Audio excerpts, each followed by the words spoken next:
از یه بنویس.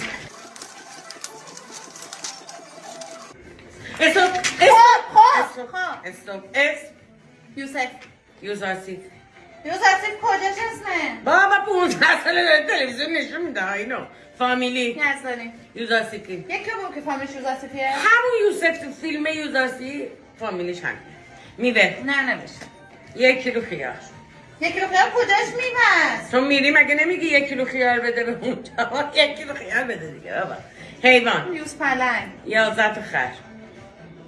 11 تا خر دیگه. من میام جلو میبینم 11 تا خر اونجای اعضای بدن. نه نوشتم یوبوست دیگه. یوبوست که خدای اعضای بدن نیست. یوبوست هم اعضای بدنه هم داخل بدن هم همه باش مشکل